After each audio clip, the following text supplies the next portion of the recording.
Perayaan Idul Adha 2021 sudah di depan mata. Melalui Menteri Agama, pemerintah menyatakan bahwa mudik dan ibadah sholat Idul Adha tahun ini ditiadakan dalam masa PPKM darurat. Sholat Idul Adha juga begitu, kita juga atur di surat edaran Menteri Agama ini, bahwa sholat Idul Adha hanya bisa dilakukan di rumah.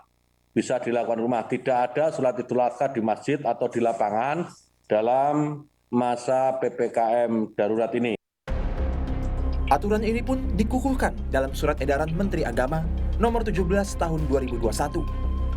Kegiatan peribadatan di rumah ibadah semua agama yang berada di zona PPKM darurat ditiadakan sementara. Kemudian, penyelenggaraan malam takbiran dan sholat Idul Adha di masjid dan musola dalam zona PPKM darurat juga ditiadakan sementara. Lalu, teknis pelaksanaan kurban diatur dalam petunjuk teknis dengan protokol kesehatan yang ketat. Adapun penyembelihan hewan kurban di masa PPKM darurat harus dilakukan di area luas yang memungkinkan untuk jaga jarak. Kemudian, penyembelihan hanya dihadiri petugas penyembelih, disaksikan oleh pihak yang berkurban. Dan terkait pembagian daging kurban, harus diantarkan ke warga yang berhak menerima. Yakut Holil Komas juga meminta masyarakat untuk tidak mudik Idul Adha tahun ini. Menak juga tengah melakukan koordinasi dengan seluruh lapisan organisasi Islam untuk menyampaikan imbauan untuk tidak mudik. Untuk bersama-sama menghimbau kepada masyarakat tidak melakukan mudik Idul Adha. Karena kita tahu mudik ini akan memicu penyebaran virus COVID-19 ini. Dan segera sore ini kita akan segera lakukan koordinasi dan mudah-mudahan ini bisa diterima dengan baik oleh masyarakat. Pulau Jawa kini menjadi epicentrum penyebaran COVID-19. 5 daerah dengan penambahan tertinggi kasus COVID ada di Pulau Jawa. Total pertambahan kasus harian pun di atas 50.000 kasus baru. Untuk mencegah penularan semakin memburuk, penyekatan pun ditambah dalam zona merah, termasuk penutupan pintu tol dan jalan utama antara kabupaten dan provinsi. Korps Lalu Lintas Polri menambah jumlah pos penyekatan di 1.038 titik baru di wilayah Lampung, Jawa, dan Bali. Imbauan larangan mudik dan penyekatan pada Idul Adha tahun ini diharapkan menjadi salah satu faktor yang benar-benar efektif dalam menekan angka penularan yang semakin tinggi. Semoga kesadaran kita semua menjadi jalan keselamatan bagi bangsa kita dari pandemi ini.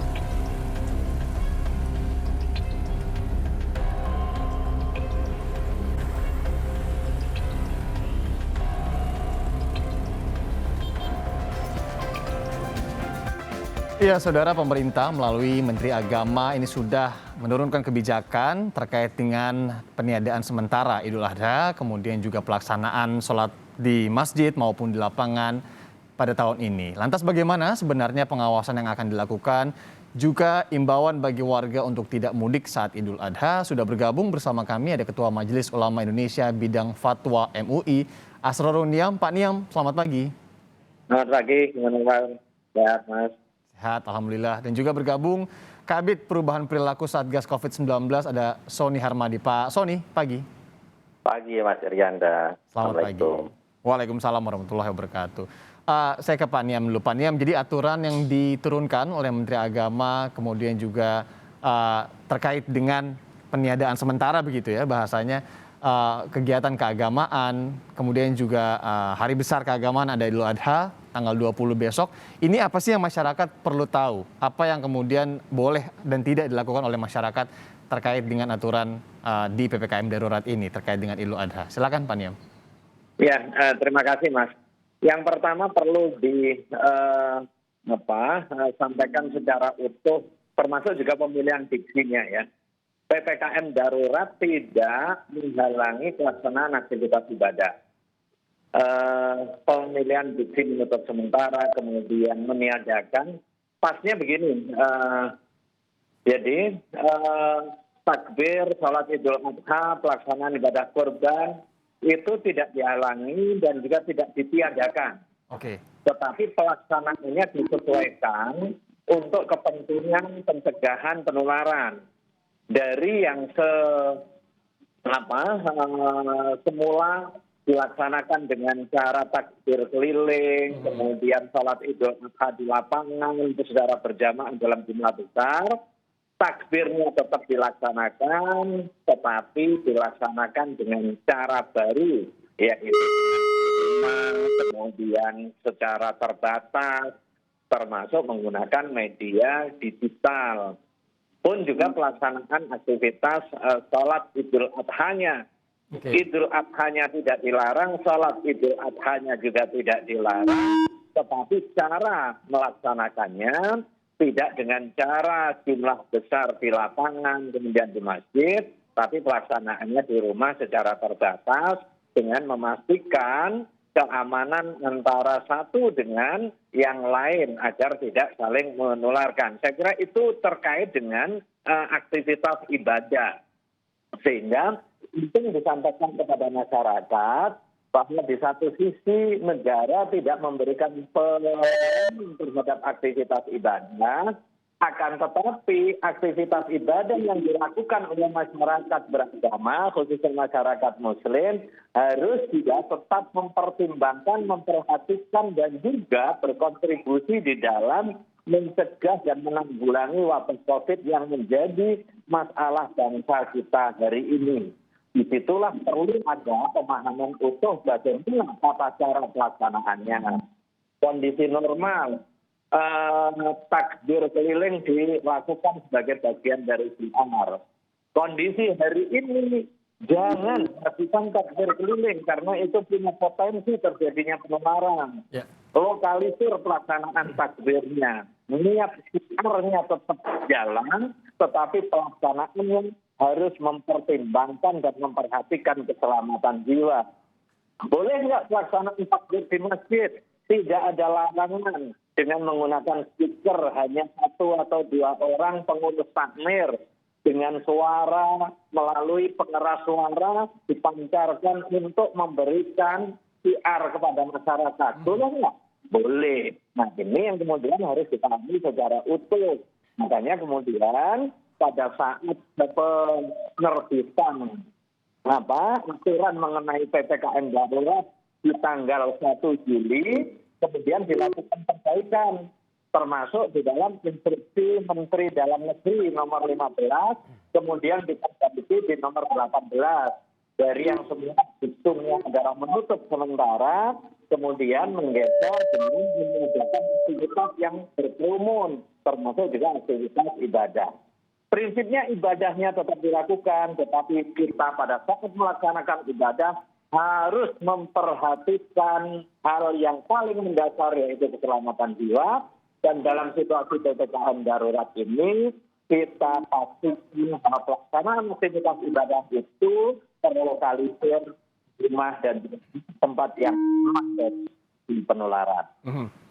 Berarti jelas ya begitu ya, tata caranya saja yang diubah. Yang paling utama adalah bagaimana kemudian masyarakat boleh kalau mau melakukan takbir misalkan di masjid, tapi harus ingat sekali bagaimana menaati juga protokol kesehatan dan tentunya tidak membuat kerumunan begitu Pak Niam ya? Betul.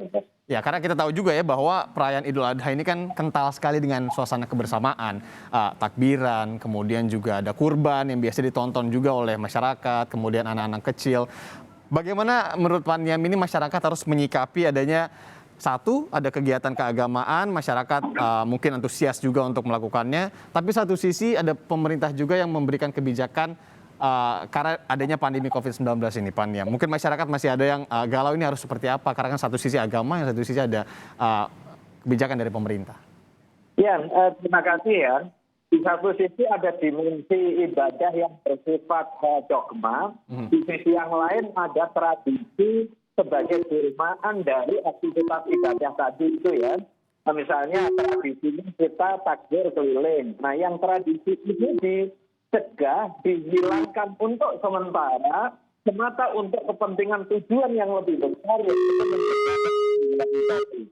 kemudian penyembelihan hewan kurban yang tradisinya orang-orang berkumpul, melihat, menyaksikan, bahkan ikut melakukan penyembelihan dan juga pengelolaan untuk kepentingan pencegahan dan penanggulangan COVID, maka tradisi itu dihilangkan untuk sementara tanpa menghilangkan esensi pelaksanaan aktivitas ibadah. Makanya Majelis Ulama Indonesia secara khusus memberikan panduan bagaimana pelaksanaan ibadah kurban, pelaksanaan sholat Idul Adha, pelaksanaan takbir yang kompatibel terhadap aspek syar'i, tetapi juga responsif terhadap perkembangan kontemporer kita, yaitu berkontribusi untuk mencegah dan menanggulangi COVID. Misalnya dalam hal penyembelihan korban, kita dorong agar pelaksanaannya seoptimal mungkin bisa di RPH. Kemudian pendistribusiannya optimal mungkin itu langsung didatangi kepada penerima, tidak penerima diundang diberikan kupon. Bahkan ada fatwa khusus nomor 37 tahun 2019 yang memberikan guidance dan juga pembolehan distribusi daging kurban itu dalam bentuk kornet, dalam bentuk rendang, dalam bentuk daging olahan yang sudah disalinkan.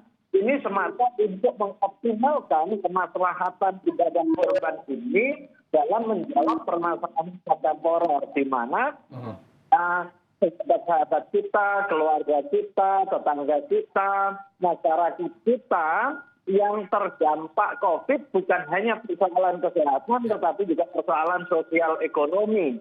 Ada kesulitan secara ekonomi, bahkan sahabat-sahabat kita yang sedang isolasi mandiri, ada juga kesulitan untuk kepentingan kebutuhan pokoknya.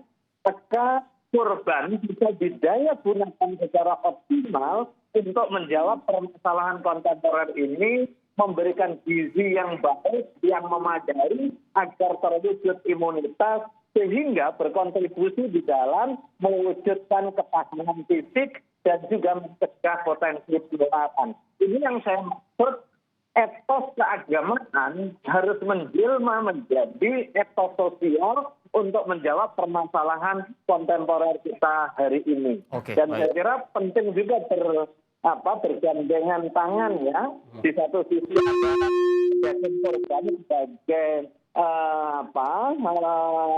buah dari ibadah kurban.